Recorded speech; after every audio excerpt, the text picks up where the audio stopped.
This is the best sweet corn and rigatoni pasta you're gonna find all summer. I'm an expert at having way too many irons in the fire, so I naturally wait to start dinner until I don't have enough time to get it done before my family walks in the door. But tonight, let's see if we can make my favorite sweet corn and tomato rigatoni all before my family gets home for dinner. Right now, we're just gonna start by boiling our sweet corn before we boil our pasta. You wanna boil your sweet corn for 4 minutes for this recipe. While my sweet corn is cooking, I'm gonna go ahead and cook 1 pound of ground beef. Seasoning this with Kinder's buttery garlic and herb. This is one of my go-to Italian style seasonings. Also pulling my sweet corn out back here. We're gonna set this to the side and just let it cool down for a few minutes before we cut it off the cob. I'm gonna cook my pasta in that sweet corn water, but I just pulled out some of the silks that fell off of the corn so they aren't in our pasta and make it feel icky. My daughter picked the rigatoni off the shelf yesterday. She was so excited to eat rigatoni and was really sad that we weren't having it for dinner last night. So I switched up our menu this week. Barilla rigatoni for the win tonight. 1 entire box into heavily salted water. One of my favorite things about Barilla is that they put the cooking time directly on the front of the box. That's a win for a mom like me who doesn't have time to read the entire directions.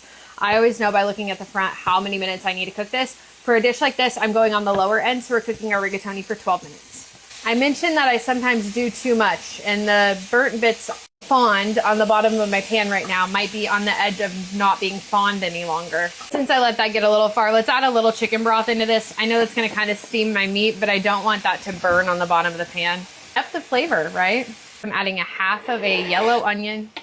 These are the biggest garlic cloves I've ever seen in my entire life. They're the size of my eyeballs. They won't fit in my garlic press, so I'm just gonna chop them in half.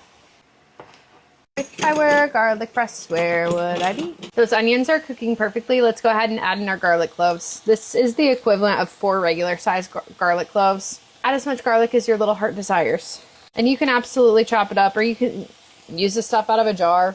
Do whatever you want. Stir that garlic in, cook it for about 30 seconds, and then we're adding in tomato paste. So I'm gonna add in some tomato paste. Pop the top here. And let's go in, I don't know, that much? Like a golf ball size? Is that a true kitchen term? I think so. And then you really want to let your tomato paste caramelize. So just let it hang out for a minute. While that's hanging out, I can now touch this sweet corn with my hands without burning them. So I'm just going to cut it off and get it ready for our sauce. Stir this in. Heat is way down, adding in 1 jar of Rayo's marinara sauce. 1/2 cup of pasta water into your Rayo's jar just to mix it around. This will be hot. Do not burn yourself like I just did. This will be hot, so be incredibly careful if you do this. Sauce is looking so good. It smells wonderful in this kitchen. I want to add just a tiny little bit more salt because our sweet corn is not salted. And to balance out the sweet corn, you need just a little bit to taste. Always salt to your taste preferences. So I've made this a few times. I kind of know what we like, what we prefer. You might want more salt. You might not want much salt at all. Really daring wearing white while I'm making tomato sauce. Look at that one. I almost got the entire side off. Add this right in. This is fresh picked straight from the field. There's nothing better than Iowa sweet corn in the middle of August. Stir in that corn. 1/2 to 3/4 cup of heavy cream just to top off this sauce. I love a good creamy tomato sauce, and creamy sweet corn sauce is the absolute best thing that you could ever have. My family just got home and all we have left to do is mix in our pasta. I hope he takes his time. Pasta directly into the dish and then fold this in without making a mess or splattering it all over your white shirt. Mostly talking to you, lady, walking in the door right now. Expert concentration so I don't overflow the pan. Do you think I made too much? Probably. Did I mention I always do just a little bit too much? Hi, baby girl. So, Mom, what'd you do? What'd you do? You get the mail? Oh, it's got corn in it.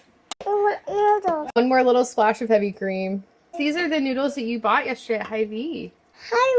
Hy-Vee. The queen of just one more thing, so why not some burrata on top of this lovely sweet corn and tomato pasta. Perfect. And yeah, I'm gonna eat all of that burrata. Pop it with some sweet corn. Flaky salt. Crushed black pepper. Doesn't get better. Thanks for sticking around.